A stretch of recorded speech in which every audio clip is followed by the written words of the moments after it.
Hello everyone, this is Shivani Singh. Today I will discuss detailed explanation of chapter 1 in history. Rise of nationalism in Europe.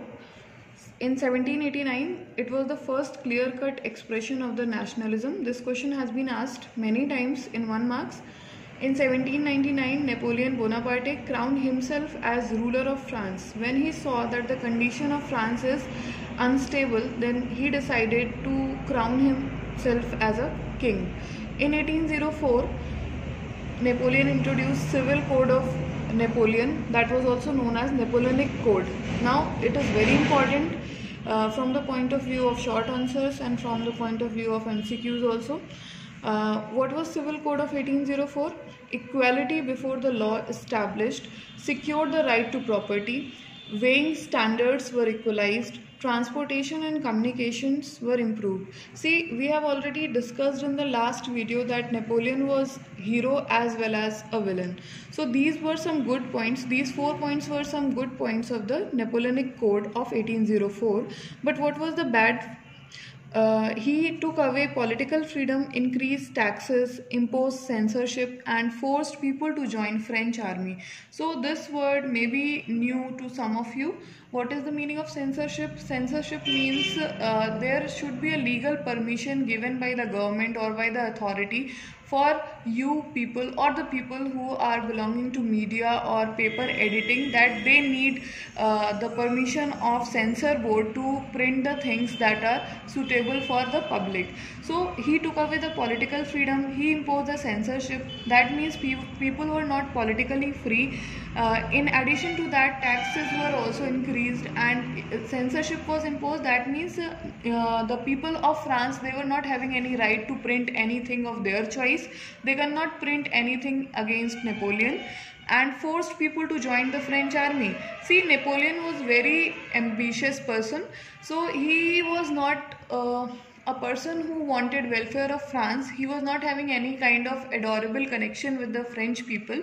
He was only there to conquer the rest of the countries of the Europe. So he wanted each and every person of France, from a family, one person should at least go to the French army. So we can understand that if a person is belonging to a service class or a person is doing peasantry, so that person is not able to fight at the borders. So if the person is going to fight, going to join the Napoleon army from the France front, then that people are going to die ultimately. So the family was left behind. Now let's move on. Now the next topic is making of nationalism in Europe. We have already discussed about the societies existing in France, that were the clergy, the nobility and the middle classes or the new emerging classes. These were emerged basically in 19th century. These were the heroes of the movement. Nationalism mainly belonged to the middle classes. There was no role played by clergy and the nobility. 1815, Battle of Waterloo was fought between Napoleon and Prague. We have discussed about the Prague, Prussia, Russia, Austria and Britain. Napoleon was so powerful that it was not anyone's country job to fight with him alone.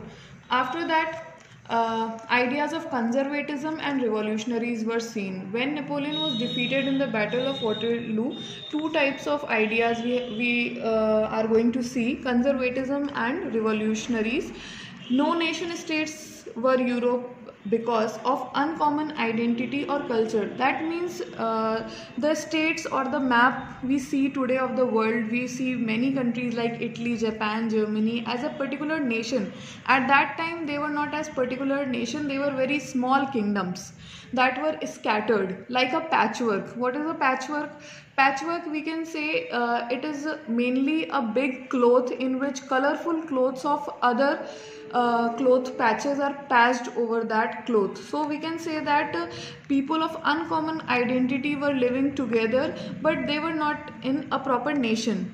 People residing in different areas spoke different language. As we can take the example of India, we are well known for unity in diversity. So we are having different languages, and in our constitution also we can see so many languages are described. But when we talk about our national language, there it comes Hindi. So they were not having any particular language which can be called as national language. Now we will discuss conservatism and revolutionaries. Conservatism was what? It was a thought in which aristocrats belonging to Prab wanted that only monarchy should be prevalent. Conservatist people were those people who were highly aristocrats, and they were belonging to Prussia, Russia, Austria and Britain, and they only wanted monarchy to be prevalent in France. But revolutionary were the people who wanted democracy. They mainly included the peasants and the new middle class. Let's move on. The age of revolution, 1830 to 1848. This was the time of revolution. Crops were not growing well. That means people were suffering a lot. Hungers and hardship was also seen. In 1830, Bourbon kings were the kings who were belonging to the monarchical order, were overthrown by the liberal revolutionaries. Belgium got separated by Netherlands. Each and everyone was seeking for independence. So we have discussed about the patchwork. Each and every kingdom was scattered. They were not nation states. Now each and every kingdom was now in a demand of becoming a nation. They wanted to become a country as a whole. Greek War of Independence 1821 to 1832 witnessed the fragmentation of Greece from Ottoman Empire. Greece was a European country. The civilization was basically European, and it was living with Ottoman Empire, which was having a base of Islam. So the people of Greece, they thought that they should not live with the people of Ottoman because they somehow will impose their religion on them. So they also wanted to get separated from that. Ottoman Empire tried to unite the people of Greece, but Lord Byron and the people who were living outside Greece helped Greece to become independent. Romanticism. What is Romanticism? This is asked in 1 marks also. It is a cultural feeling and a national feeling towards one's nation. Love for the nation is nationalism, and love for the culture may be defined as Romanticism. Greece struggled for independence. Treaty of Constantinople of 1832. This is very important, and this has been asked so many times. Recognized Greece as an independent nation. So we are discussing only about Greece here, but likewise so many countries we are going to see, they will get separate from the empire they were earlier living with.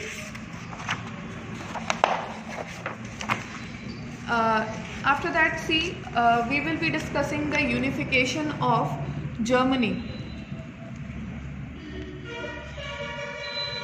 The picture of Germany that we see today is completely different. It's a nation today, but at that time it was not a nation. In 18th century, Germany was divided into a number of states. Prussia, Bavaria, Württemberg were large states, and Prussia was the most powerful. If any state is most powerful, the most of the responsibilities fall on that state only. So for unification of Germany, the whole responsibility was on the shoulders of Prussia only. After French Revolution, people started demanding for national unification of Germany. Demand for democratic government was noticeable. People wanted that monarchy should be eradicated from their country, and they should get people's right, as we can see that is prevalent in our country. In 1815, Germanic Confederation was formed, but it failed. People of Germany tried many times to make their own constitution and to run their government on the norms of democracy, but they failed. In 1848, Frankfurt Assembly proposed unification of Germany as a constitutional monarchy under the King of Prussia. So now what King of Prussia is thinking, that there should be a constitution, but monarchy is not going to be eradicated. Germany was unified, but not as democratic state, but as a military state. So let's see, who was Otto von Bismarck? This question is asked so many times. Architect of German unification was Otto von Bismarck. His policy was very famous. Policy of unification was known as blood and iron policy, and this policy was also known as policy of war. Unification of Germany was completed as a result of a war between Prussia and France, whereby Germany got separated and it became a successful nation. Now after that, 3 topics are left. We will be discussing it in the next video. Thank you.